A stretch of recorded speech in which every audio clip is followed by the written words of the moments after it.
Today, I'd like to welcome Emily Ogle to the show. Emily is an accessibility advocate and strategist who lives and breathes accessibility. She's an expert in WCAG and VPATs. She trains people on accessibility using exercises she designed to provide perspective. She works with teams to remediate accessibility issues. She is also the senior accessibility designer at CVS Health, and that's just my condensed summary of her LinkedIn profile. Emily, can you tell us more about yourself? Yeah, absolutely. So I have a lifelong relationship with advocacy. I have a lived disability, so advocacy is something I've kind of born with because I was advocating for myself.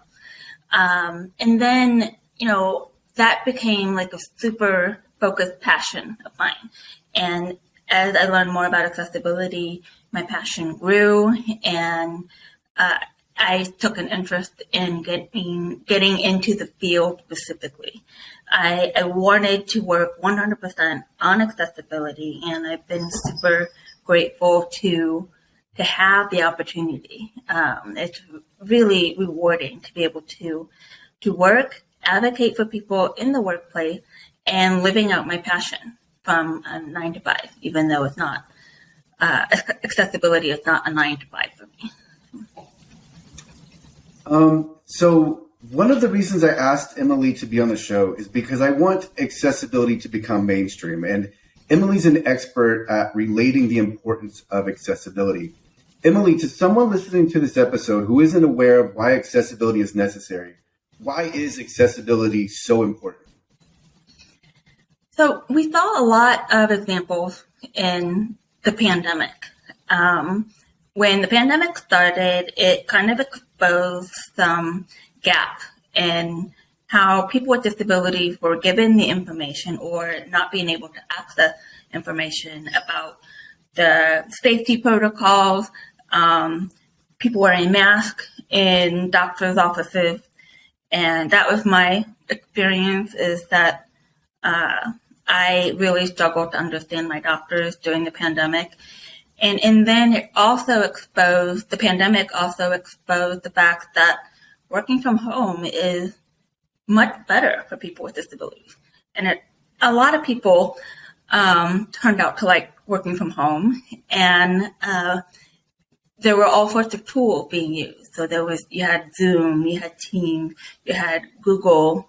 I forget what the conferencing tool for Google is called, but some tools are more accessible than others. And I find Teams to be more accessible than Zoom. Zoom is more accessible to people who are blind. And so the offices had to kind of, in order to not run afoul of like regulatory affairs, they had to make sure that they were using accessible tools. And this also opened up the world for people with disabilities, because corporations could no longer say, oh, working from home isn't a reasonable accommodation. And so I really liked how, like, the pandemic, even as stressful as it was, it kind of opened the doors in a lot of ways for people with disabilities. For me, one of the most important aspects of accessibility is independence and privacy. How did you start working, or how did you come to start working at CVS, and how do you currently help CVS? Yeah, so I first need to just disclaim that none of what I say here is representative of CVS, or my thoughts are my own. They're independent here. And I had started at CVS about a year and a half ago.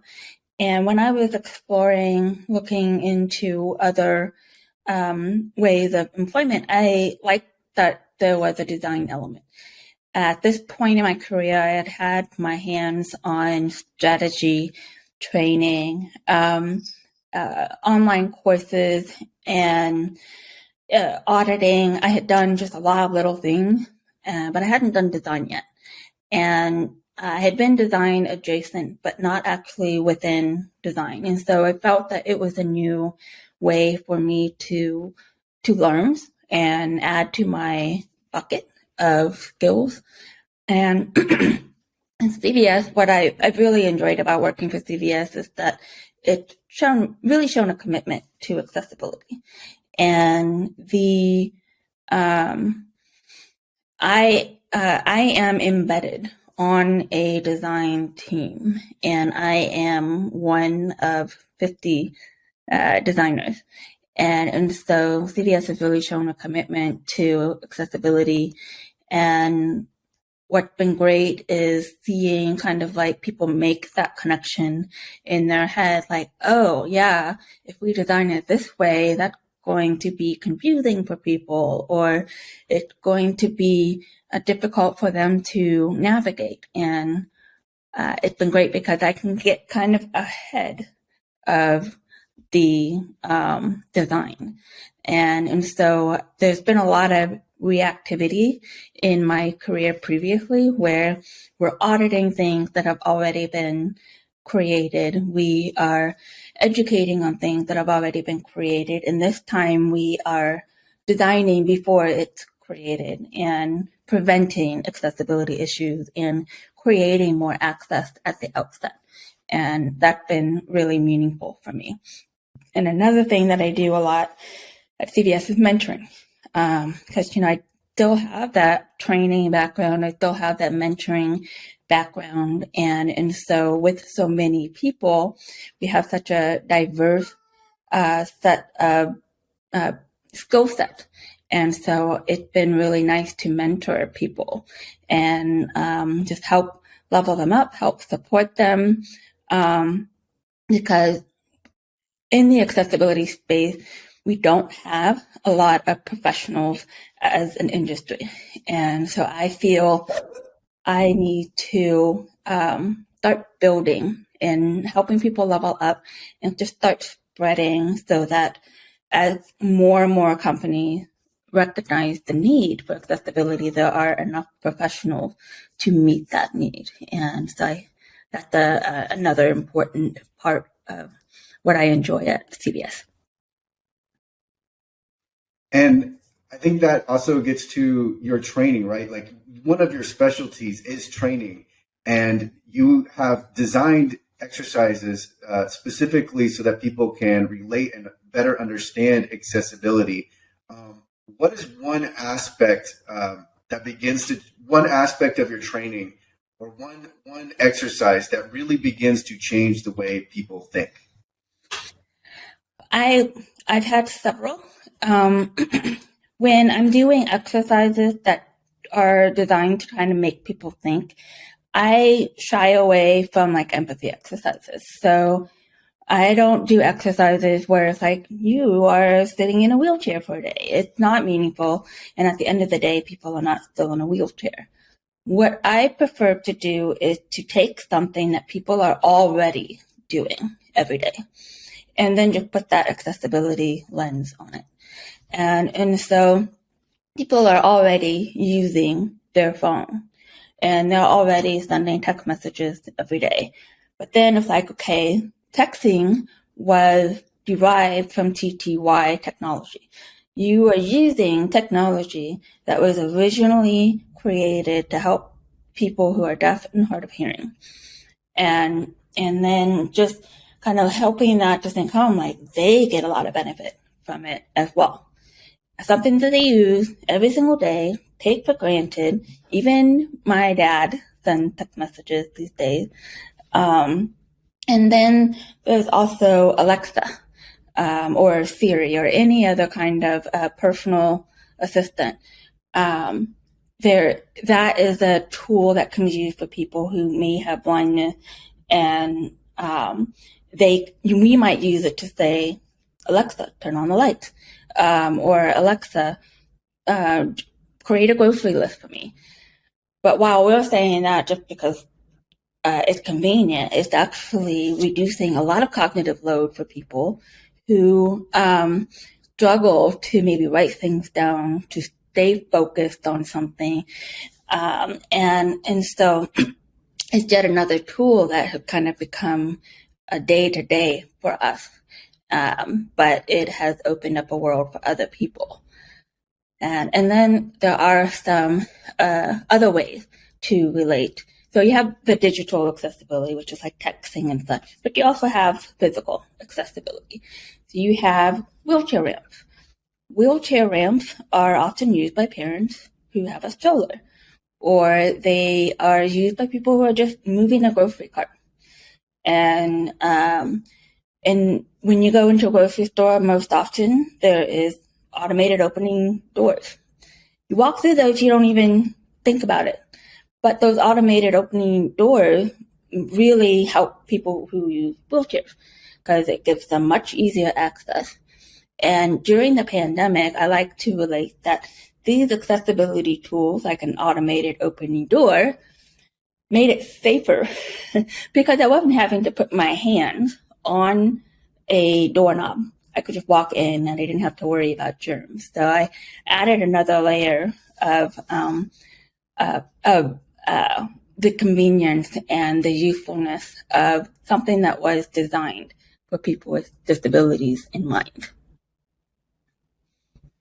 I love that you make training a point of emphasis. I was just thinking about how you were saying you leveled up. You're leveling up everybody's game, but you're doing it at scale. So because I think what we need to do is we need to get out of this, like we're reliant upon sourcing to an accessibility expert, and instead if everybody starts learning about accessibility, this becomes much more doable, much more quickly, right? Because then everybody's thinking of it, and it's not something where it's like, oh, we've got a problem, what do we do?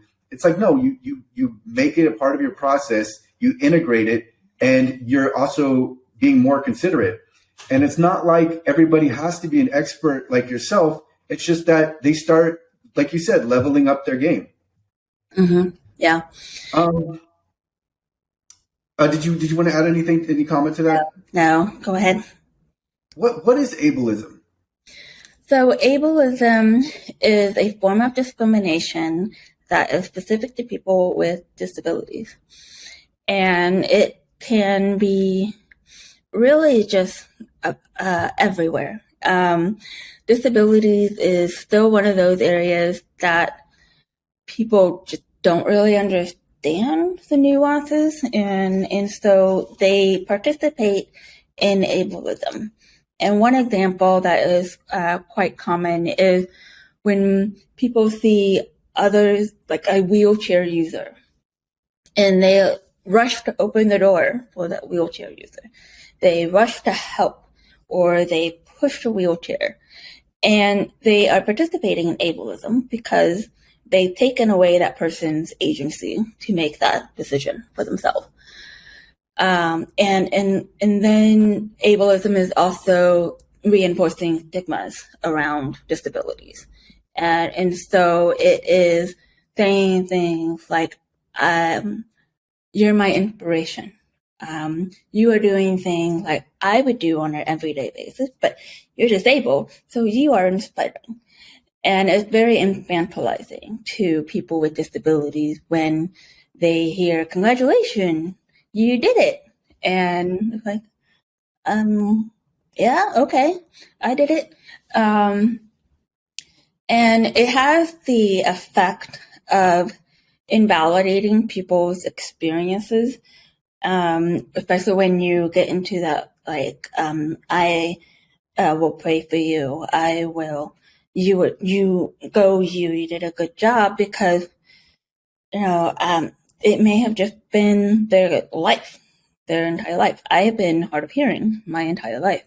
And I remember someone once saying, I'll pray for you. And I was like, oh, okay. You do you. That's weird. Okay. But it makes it seem like it's like something that you don't want. And the reality is, when it comes to disability, everyone can come in and out of disability. And so ableism is reinforcing stigmas, and it is isolating people. And I have unfortunately dealt with ableism myself in the workplace, and in just random situations. I went to New Zealand a few years ago, and that really just kind of highlighted for me how far apart some countries are in terms of where they are in being accessible. New Zealand is not as accessible as the United States. And there was one part where we were watching a video because we had a really long drive, and the video wasn't closed caption. And so I was like, okay, I guess I'll just look at my phone for this 3.5-hour drive instead of being able to participate like everyone else. So I was excluded at that point. And it's not a fun feeling. It's kind of like, it's very isolating.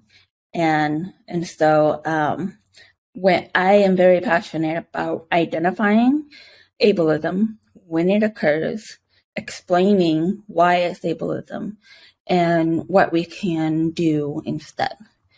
And so for an example that I go to is the word or the phrase tone deaf.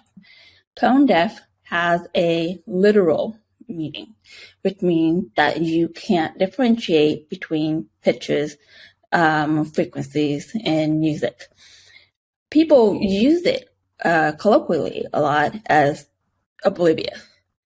This was an oblivious comment, or this was an oblivious action, but they used tone deaf. And so they're using a disability to identify something as bad.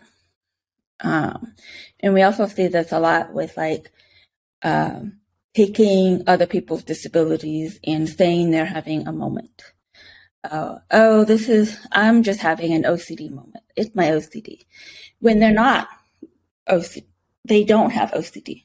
OCD is actually a really debilitating mental illness, and it's not something to be trifled with. And then sometimes I've heard people say, oh, I must be having an ADHD moment. Well, if they don't have ADHD, it's not appropriate. And so what they can say instead is, I'm having a hard time focusing today. Because that's really what they're trying to get at. And then the other thing that I've experienced is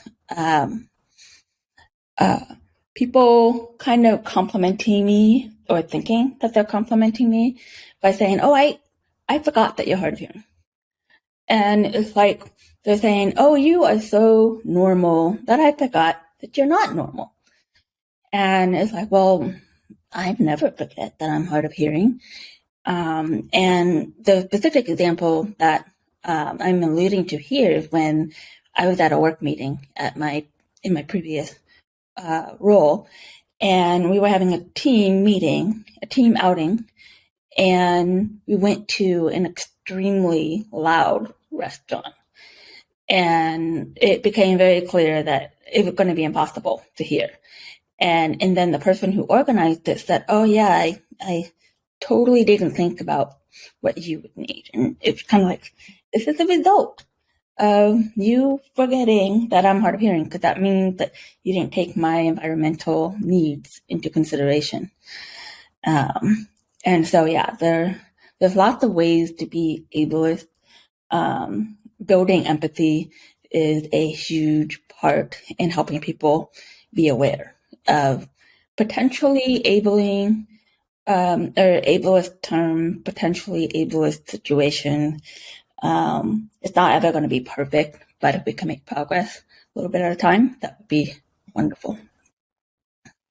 As you were describing everything, I was thinking of the whole time I had examples in my mind where it's just so easy to think of examples where on social media, right, someone is called an inspiration, and we know why they're called an inspiration is because they have a disability and they've done something, and yet people call them an inspiration. How can we practically reduce the ableism that goes on? I think being exposed to diverse populations is going to be the best way. At CVS alone, since we do have such a large team of accessibility professionals, we also have a really diverse team of disabilities. And so at CVS, I've been exposed to people who need reduced stimulation, who can't handle, or they need more streamlined content presentations. And I've also been I've been really fascinated by language accessibility. And so I had never really been exposed to the world of language accessibility, where we talk about English as kind of like a default, talk about real estate as we're talking about like white space, but then when you add Spanish, translate to Spanish, it becomes a completely different world. And I think that people need to understand the human being next to them. One example that I think of a lot are sometimes in, like, let's say a smaller office environment, you have people who maybe chat a lot to the side, and everyone has collectively noticed that this one person over here takes a lot of time off. That person just takes a lot of time off. And people start grumbling because, like, well, how come I'm not getting as much time off? But that person may be taking that time off due to a hidden disability. And so having, if there were some understanding that, just because somebody's taking a lot of time off doesn't mean that they are unreliable, doesn't mean that they are not doing what they're supposed to do. And then when people start realizing that, they can start kind of rechecking themselves. Another example of ableism that I'm hopeful people are kind of learning to break away from a little bit more is an assumption about who should be using accessible parking. There are many stories of people who appear able-bodied being harassed for using accessible parking. And they very much earn, or not even earn, they very much are entitled to use those accessible parking spaces. And as more stories like that get circulated and people start realizing more and more that, hey, what I see isn't what I get necessarily. And the only time I will ever really make a comment about someone in the accessible parking spaces is when they park on the yellow line, because they are directly blocking access to the vehicles themselves. I don't make any assumptions about who is in that vehicle, what their experience is, and that is because I have been exposed to many different perspectives, and so I'm able to pull back on that ableist assumption. And so it's really about exposure and making it relatable. And women or people who have autoimmune disorders, they experience what's called like the spoon theory, where there's been times when people will say everyone has the same 24 hours in a day. And people with autoimmune disorders don't have the same 24 hours. And a task that may take someone else 5 minutes can perhaps take someone else. And so it's calling out. So let's say I see something like that on LinkedIn, I see a post like that on LinkedIn, I try to comment. I try to say, hey, this is a different perspective. And they can do what they want with it. But what I take away from that is I'm not only telling this person that there's this different perspective, but other people are seeing my comment potentially and maybe taking that into the back of their mind and be like, okay, I'm going to keep that in mind for when I see that in front of me. There's no one way to do to be battling accessibility, or you don't want to be battling accessibility, ableism. And some of what you're talking about, right, is just not making assumptions, based on just because we think we're interpreting something one way, it doesn't necessarily mean that's the case. And one other thing is microaggressions. So what are microaggressions, and can you also talk about microaggressions towards people with disabilities in and out of the workplace?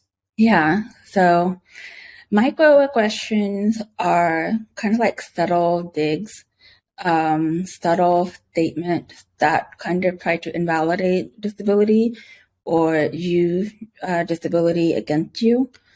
I, unfortunately, in my last job prior to CVS, I dealt with a lot of microaggression. And I'm not shy about the fact that I'm hard of hearing. I'm not shy about saying I need these things in order to be successful in communicating. And one example of a microaggression was I was really having a hard time concentrating on international calls. And so I was trying to convey, like, these calls are an exercise in concentration. They are, I put a lot of energy, even if it's just a half-hour call. It takes up a lot of energy to try to keep up with it.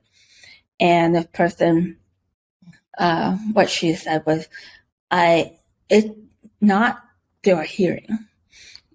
You're just not paying attention. And that really stuck out to me, because I was like, not only am I not paying attention, I'm like paying so much attention that it's just very draining. And then she then proceeded to invalidate by saying we all have problems with international calls.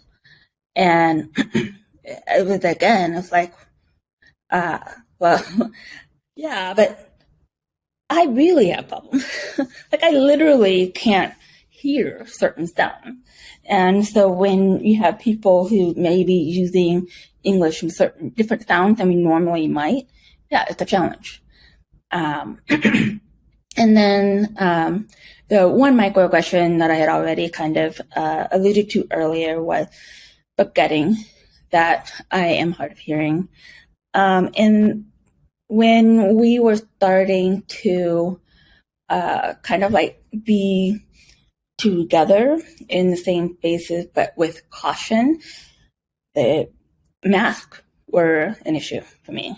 And I said, can we procure clear face masks so that I can read lips while we are working together? That is a need for me. And the person came back to me and said, well, you just seem to be fine right here. You're not having any trouble understanding the conversation right now. And I was just like, it's going to be a problem if we don't have face masks. And then there was we were talking about like going to a park, maybe just kind of having lunch together. And I said, well, it's a windy day. We really need to avoid, if possible, windy days, because when they knock on my hearing aid, it can sound like I'm in an airport hangar. It's really loud. I cannot hear. And again, it was like, well, that shouldn't be a problem. I mean, we'll just not face the wind. It was the constant doubting of what I was saying was true. It was a pushback of things that ultimately didn't matter. Like, what did it matter to this person if we found a spot that would be away from the wind? Like, why did that matter? And and then, like, so people with disabilities can experience microaggressions in that you might have people who resent that they get like a cushioned spot in an office. Like, they get the prime spot because that happens to be the area of the office that has the most room for their wheelchair to maneuver. And you might have people who make comments like, well, like, I wish I were in a wheelchair so that I could have that spot too. And so it can come in many, many forms. And obviously, microaggressions are not unique to people with disability. People of color experience microaggression, and what they might experience is someone like trying to touch their hair.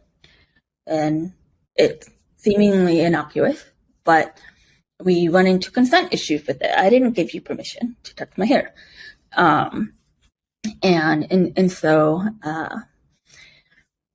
some of the questions we might ask are people of color, like if you ask like a Black woman, how many children do you have? And you don't make that first question, do you have children? You're kind of making an implicit suggestion that you just assumed that she has children because of stereotypes about Black women having children. That's just the in the wild example that I'm thinking of. But another one for people with disabilities is that they are asexual. And I say this, and I'm actually literally an asexual person. And I say this because people assume that people in wheelchairs, people who may not come across as sexually attractive, are asexual. They don't have relationship. And so microaggression can come in the form of surprise, like, oh, you have a partner? That's really, oh, okay. And it's just just kind of a theme of people doing everyday things that takes others by surprise. And it's interesting in the different ways that people make comments, and they're not keeping their unconscious bias in check. They're not even aware of it. And as I am exposed to more and more perspectives, I have more and more ways of checking my unconscious bias. So if you're more aware of what you're implying through how you're acting, your behavior, what you're saying, it's going to reduce the microaggressions that take place. Mm-hmm. Two more questions before you go. I want to tap into your expertise on VPATs and overlays. So when it comes to VPATs, can you just, one, explain what VPATs are, and then two, if they're helpful, and then do you see VPATs, the term VPAT coming up more in the private marketplace when it comes to procurement? So first of all, VPAT stands for Voluntary Product Accessibility Template, and it is an auditing tool to create an accessibility conformance report. And so WCAG has all sorts of criteria. WCAG is Web Content Accessibility Guideline, and Section 508 is the U.S. Regulatory body that put federal requirements on federal agencies on what they need to do to be accessible. And the VPAT happens to be easier to say than like ACR or Accessibility Conformance Report. So most people are meaning the conformance report when they are using the phrase VPAT, because ultimately the VPAT is just a template. It's just literally just a tool to guide you through the auditing process, showing accountability for each and every single criterion. So I have been seeing more and more references to just kind of like a base understanding, like, hey, this VPAT thing is kind of important. I need to ensure that we have a VPAT. Procurement is one of those areas that's still running behind. There's more acknowledgement that you need to have accessibility expertise embedded in development, in product, in design, but you also need it in procurement. And just so I'm using plain language. Procurement is the process of contracting with vendors and contracting with third parties. And companies, when they are looking outward, like, hey, we need to be accessible for our customers. And so they start working on making their website accessible or their products accessible, but they forget to look internally. And there's actually the gigantic law called the ADA, American with Disabilities Act, that stipulates that employers cannot discriminate against their employees. And so companies are often forgetting to procure internal tools that are accessible. And so one example that I have is WebEx versus Teams. WebEx has a lot of limitations when it comes to closed captioning. There's no speaker identification. The captions all run together. They stop frequently. They're just a challenge for me. And if a company continues to use WebEx, they are in fact discriminating against me. And so procurement, what I see a lot within procurement, when people are attempting to engage about accessibility, they ask about the VPAT, because the VPAT is the most common thing it's one of the most common things that you see when you just Google accessibility. But they don't necessarily have a fundamental understanding of what that VPAT means. So like, can you send it the VPAT? They get sent a VPAT. Okay, box ticked. They sent the VPAT, but they have no idea how to look through the VPAT and be like, okay, they've stated here they don't really have good keyboard accessibility. That's a major critical aspect of providing access is keyboard access. Like keyboard access is a big domino. If you don't have that, a lot of other dominoes fall. And so there's really a need for people who are in procurement, who know how to interpret accessibility questions and know how to interpret accessibility deliverables, and also how to ask for them.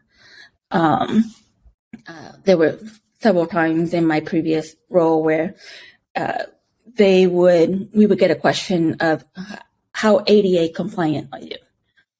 It's like, well, VPATs aren't actually part of the ADA. And when it comes to digital accessibility, the guidance from the ADA still is a little bit unclear. It's not explicit.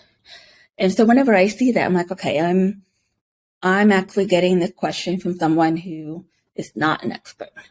And so I'm like, they're probably asking about the VPAT, but I also know it's fairly surface level. It's not going to be a deep dive into the discussion and the gap and how we are going to remediate any gaps.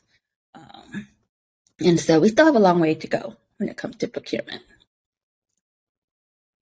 You bring up a really good misconception about VPATs. So VPATs only address accessibility. They only account accessibility. That doesn't, just because you have an accessibility conformance report, it's only an accounting of your product or service's accessibility. It doesn't actually mean that your product or service is accessible. And I think that a lot of people lose that. One more question on the topic of website accessibility. There are these quote unquote solutions. They're commonly referred to as overlay widgets that their stance is, hey, look, like if you install our widget, it's going to make your website either WCAG conformant or ADA compliant or close to it. What is your opinion on overlays? So I feel like I can draw the topic of overlay conversation back to ableism, because overlays treat accessibility and in downstream disability as a one-stop shop, a quick fix. And accessibility Like levels A and double A of a CAG alone is like 38 criteria. It's actually, I think it's more because now there's more criteria. And there's been times when I have been sitting in a room, we are looking at design and we are trying to figure out what to do to make something keyboard accessible. And it's something like, does focus go here? Focus go there? Do you use your arrow keys? Do you use your enter keys? And with an overlay, you're not getting that conversation. You're not getting that thoughtfulness. You're getting kind of a Band-Aid, but it's not even a sufficient Band-Aid. It's making a lot of assumption. So again, ableism is about assumption. And so overlays are making the assumption that somebody who needs a screen reader isn't actually using a screen reader. So here, use our screen reader that maybe isn't as fast paced as you might want, isn't maybe a female voice or a male voice or a robotic voice. They are making the assumption that if you have low vision, you just need words that are in high contrast. It's not a case that you need words magnified to 600%. It's not a case of they don't consider that like people with low vision may need just like an isolated view where you have a focused view that hones in on content and helps them to keep the rest of it out. What I found interesting was I saw one overlay with like an ADHD mode. And I'm like, wow, ADHD is super complex. So there's so many different ways to to have ADHD. And what this one did was just block a line of text across the screen, highlighted a block of the screen. And it made like this huge assumption about what ADHD entails. And it's really kind of insulting because it's really complex. Neurodivergence in general is really, really complex. There is no one-stop shop. And so overlays that are promising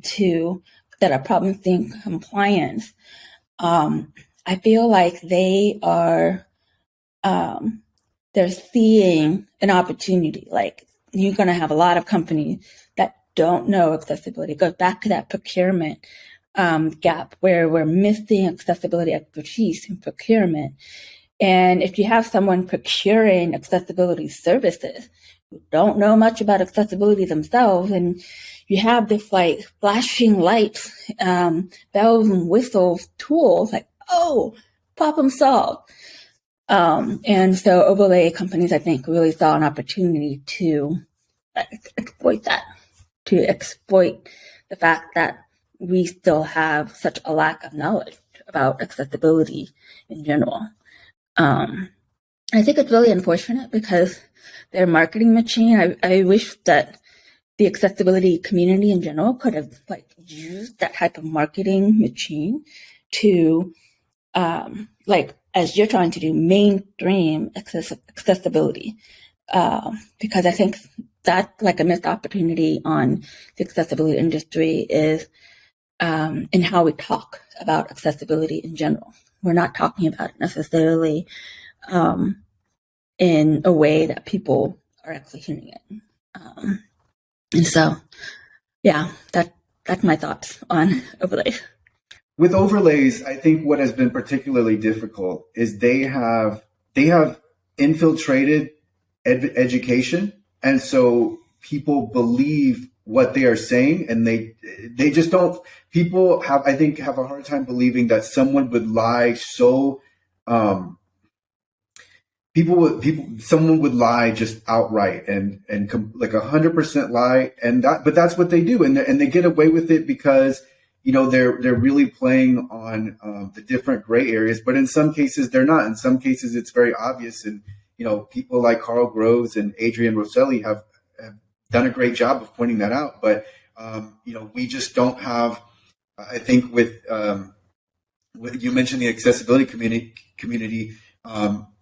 nobody is ripping off people by selling software and able to make that amount of profit to where they can just continually buy ad space. So it is a problem, but it ultimately they will fail. Emily, one, thank you so much for being here. Thank you so much for taking the time. Is there any final notes or any message or anything else you'd like to say before we close up? I really enjoy being able to talk about accessibility. I love it, and I love sharing my passion, and I get a lot of meaning from it, and I just want to share out what I experience. And I'm hoping that with every conversation that I have about accessibility, that it is making someone think. It's making someone stop and think, and the light bulb goes off on their head. And that's been like the most rewarding part, is seeing people see the need, see the humanity behind it, and embrace it. That is wonderful to me, to see people embrace it. I tend to feel like a proud mama bear when someone says, hey, I made this accessibility statement over here, and they listen. Small win, and then there are some big wins. But it's really been a rewarding journey, and I appreciate the forum to talk about my own experience. Well, I really, I'm so appreciative that you're here, and mission already accomplished, because I learn every time I listen to you. It always helps me. How can people contact you? Or also, are there any resources that people can find to learn more about you? Yeah, so I've actually written an article called Say the Word Disability. It's about people's tendency to try to replace the word disability with others. And so I'll send that link to you, Chris. And I've also done webinars. I did a webinar on how to create accessibility training for when you're actually just training on accessibility. And I've also done a podcast with Joe Devin. And of course, you can also find me on LinkedIn. I generally will accept requests from anyone, and I look forward to hearing from additional people. Okay, well, again, thank you so much for being here. All of the links will be in the description.